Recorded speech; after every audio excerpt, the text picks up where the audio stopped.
Hey guys, तो आज की वीडियो में अपन पढ़ने वाला है कि फंक्शन क्या होते हैं।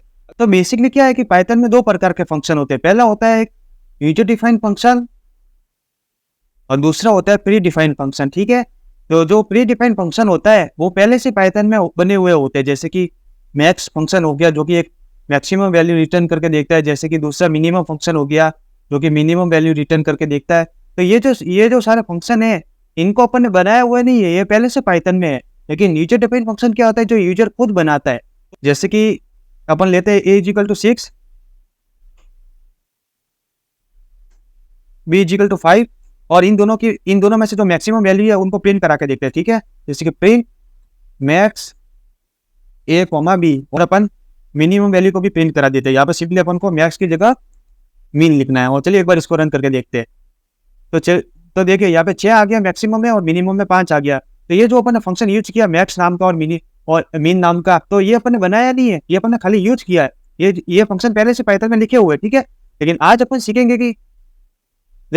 सीखेंगे कि फंक्शन काम कैसे करते हैं, यूजर डिफाइंड फंक्शन क्या होता है, उनको कैसे बनाते हैं। चलिए जानते हैं कि फंक्शन काम कैसे करते हैं। अगर मैं आपको फंक्शन का अगर एक बेस्ट एग्जांपल दूं तो आपने एक मोबाइल फोन देखा होगा।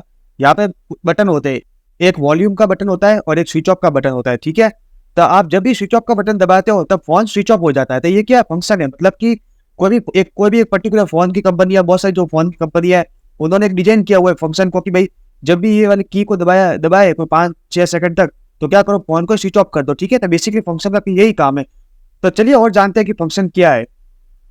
तो ये एक W3 स्कूल नाम की वेबसाइट है, इसमें इन्होंने फंक्शन को बहुत अच्छी तरीके से समझाया हुआ है। तो चलिए जानते हैं। तो यहाँ पे लिखा हुआ है कि a function is a block of code which only run when it is called. मतलब कि वो लाइन कह रही है कि ये जो फंक्शन है ये तभी कॉल होता है जब इसको बुलाया जाता है। मतलब कि जब अपन इस बटन को दबाएंगे तभी फोन स्विच ऑफ होगा। ऐसा तो है नहीं कि मर्जी पड़े स्विच ऑफ हो जाएगा। तो यही इस लाइन का कहने का मतलब है। ठीक है, you can pass data known as parameter into a function.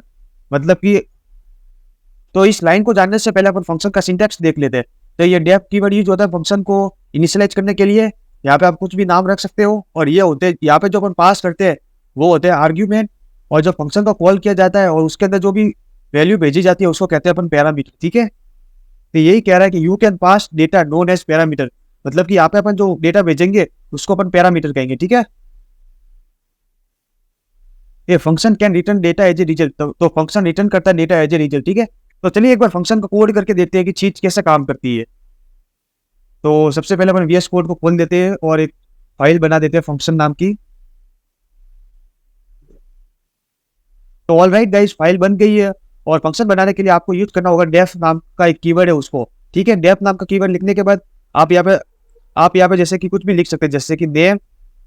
और यहाँ पे आपको आर्ग्यूमेंट लिख लेते हैं, जैसे कि ये फंक्शन एक नेम लेगा और प्रिंट करा देते हैं इस नेम नाम को। ठीक है, और अब यहाँ पे अपन फंक्शन को कॉल करते हैं नेम हेलो और इसको एक बार रन करते हैं। तो ये देखिए हेलो प्रिंट हो गया। अगर अपन इस फंक्शन को कॉल नहीं करते तो ये हेलो यहाँ पे प्रिंट नहीं होता, जैसे कि आप यहाँ पे देख रहे हो।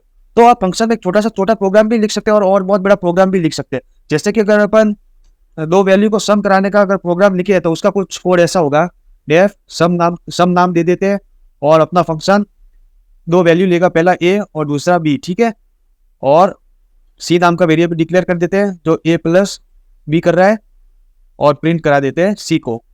तो अगर अपन इस फंक्शन को रन करें तो यहाँ कुछ नहीं होगा क्योंकि अपन ने जो वैल्यू है वो पैरामीटर है वो अपन ने भी पास नहीं किया। ठीक है, तो अपन क्या करेंगे, फंक्शन को कॉल करते हैं और इसमें वैल्यू पास करते हैं, जैसे कि 4 और 5। तो इसका आउटपुट आएगा 9। ठीक है, तो ये 9 आउटपुट आ गया।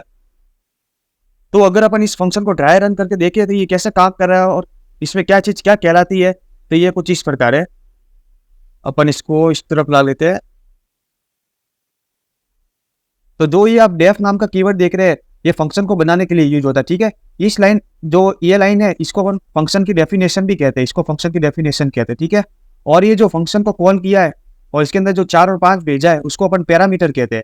और ये जो ए और बी है ये अपन इसको आर्ग्यूमेंट कहते हैं। ठीक है, तो चलिए अपन एक प्रैक्टिस क्वेश्चन करते हैं जिसमें अपन एक फंक्शन बनाते हैं और वो फंक्शन क्या करेगा कि वो आपकी एज लेगा। अगर आपकी एज 18 से ऊपर है तो आप वोट दे सकते हो और 18 से कम है तो आप वोट नहीं दे सकते। ठीक है, तो चलिए वीएस कोड में तो अपन एक फंक्शन बनाते हैं डेफ और नाम दे देते हैं अपन वोट और अपन आर्ग्यूमेंट में लिखते हैं एज जो तो कि ये फंक्शन एज लेगा और यहाँ पे लगाता है इफ एल्स की condition, if age is greater than 18 print कर दो वोट, और एल्स अगर पर्सन की एज 18 से ज्यादा है तो वोट कर सकता है, नहीं तो वो वोट नहीं कर सकता, you are not eligible to vote. ठीक है, तो अगर अपन इस फंक्शन को अभी रन करते हैं तो ये कोई आउटपुट नहीं देगा क्योंकि अपन ने फंक्शन को कॉल नहीं किया। ठीक है, तो फंक्शन को कॉल करने के लिए अपन यहाँ पे सिंपली लिखेंगे वोट, और वोट के अंदर अपन पैरामीटर पास करेंगे, जैसे कि अपन पास करते हैं 18। ठीक है, तो यहाँ पे आ जाएगा वोट। तो गाइस यहाँ पे जो ये वैल्यू आ रही थी वो इसलिए आ रही थी क्योंकि मैंने जो यहाँ पे वोट लिखा इसको मैंने डबल कोटेशन में बंद नहीं किया था। ठीक है, तो चलिए इसको एक बार वापस रन करके देखते हैं। तो ये देखिए यहाँ पे वोट आ गया। तो ऑलराइट गाइस, आज के लिए बस इतना ही। आई होप कि आपको ये वीडियो पसंद आई होगी। तो चलिए मिलते हैं आपसे नेक्स्ट वीडियो में।